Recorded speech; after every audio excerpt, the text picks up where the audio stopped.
Alice Alvey is here with a legislative update. Alice, good to have you here. How are you doing? I'm doing well, Dave. Thank you. And today I just have three, I hope, are quick things.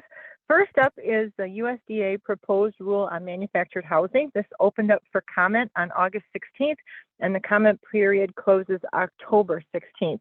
What's great about this is the USDA has been doing a pilot in a few states for manufactured homes, and this proposed rule is very straightforward to just simply implement that nationally. They have to get this approval, run through the process, like some other agencies don't, which we'll be talking about, but they are going to run through the process and make sure that they get all the buy-in. And from an industry standpoint, this is a simple and easy go out there, comment, yes, we're all in favor of USDA picking up this segment to be able to offer their financing to manufactured homes.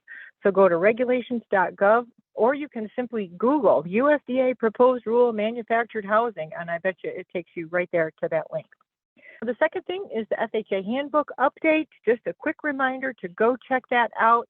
There are a few simple changes that HUD has put in there. Most of it is grammatical, but it's always good to just run through, make sure that you as a lender haven't missed a small little edit out there.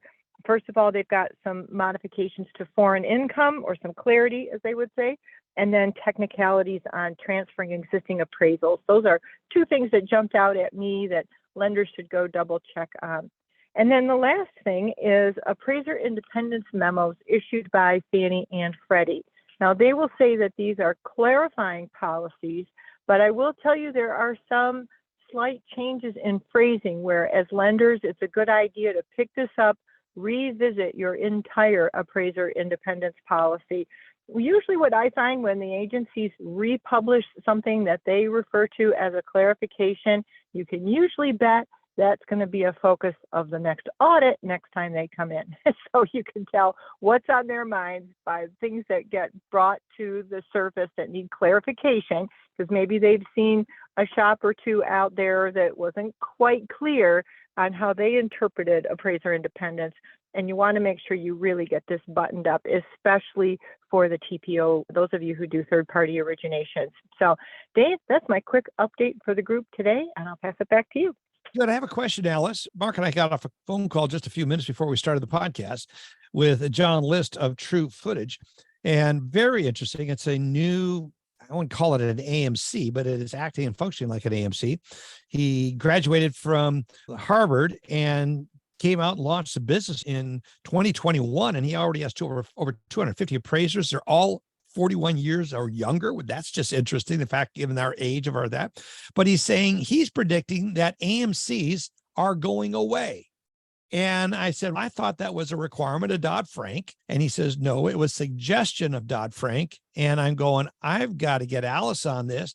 What are your thoughts when it comes to AMCs? I would love to have you research it if you wouldn't mind, but your thoughts on that, on AMCs. Yeah. I'd definitely like to understand what his thought process is. We have a saying over here, look at all 8 sides, because it actually feels like the opposite from a lender's perspective, that the AMC serves as that firewall. They manage the appraisers for lenders. Maybe in the cost analysis, would be something I'd be interested to hear what he has to say and what his approach is.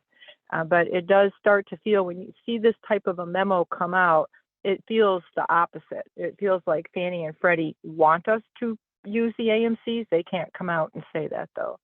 Yeah, they're not going to come out and blatantly say it per se, but it's what kicks off when you see that an AMC was not utilized. We're going to be doing that recording. It's going to be coming up later this week. I'll invite you to that. If you can participate in it, I'll have Ben make sure you're invited. Love to have you participate and get your thoughts on it. So very good. Alice Alvey, so grateful for you to participate in this podcast each and every week. Thank you, Alice. Have a great week. Thank you, Dave.